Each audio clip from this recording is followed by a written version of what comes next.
My name is Aseem Malhotra, and I'm a cardiologist. We have a healthcare crisis, a major healthcare crisis. More than 60% of the UK adult population are now overweight or obese, and perhaps more disturbingly, 1 in 3 children are in the same category by the time they leave primary school, and the trends are getting worse. Unless we act, 90% of the UK adult population are going to be overweight or obese by 2050, and it's costing the NHS billions. What's the root cause? Well, one of the major root causes, undoubtedly, is the obesogenic environment.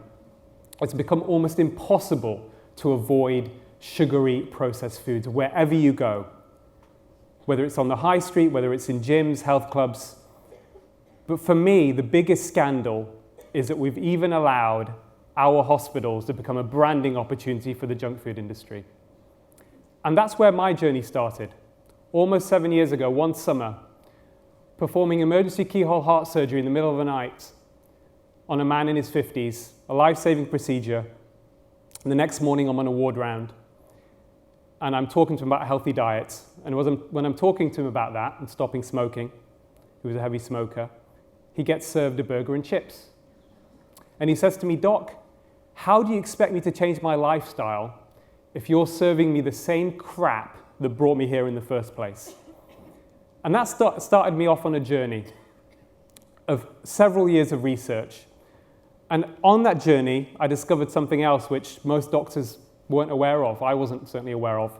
And that's the fact that poor diet now contributes to more disease and death than physical inactivity, smoking, and alcohol combined. But what constitutes a poor diet? There's been a lot of misinformation out there. And on that journey in the last few years, I ended up going to the origins of the Mediterranean diet, a tiny Italian village in southern Italy called Pioppi, where the average life expectancy for men and women is still 90. So I teamed up with former international Irish athlete Donal O'Neill and filmmaker, and we went to try and look into what were the secrets of this village, population 200 people. And we made a film called The Big Fat Fix, a documentary that premiered in British Parliament last year.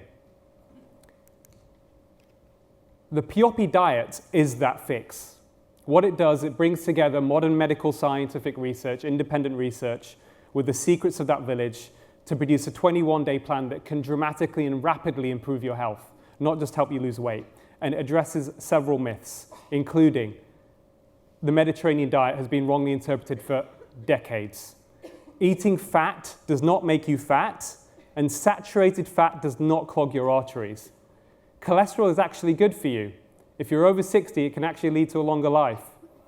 Physical inactivity and obesity is a myth. You can't outrun a bad diet. And last but certainly not least, dietary changes are very powerful. More powerful, and I'm saying this as someone who trained as an interventional cardiologist, operating on people, giving them medications like Smarties. Changes in lifestyle are more powerful than any drug, both in the prevention and treatment of heart disease. Type 2 diabetes is reversible. Towards the end of his life, pioneering heart transplant surgeon Christian Barnard perhaps regretfully said, "I have saved the lives of 150 people through heart transplantations. If I had focused on preventive medicine earlier, I would have saved 150 million. It turns out that preventive medicine is lifestyle. That medicine is a Pioppi diet.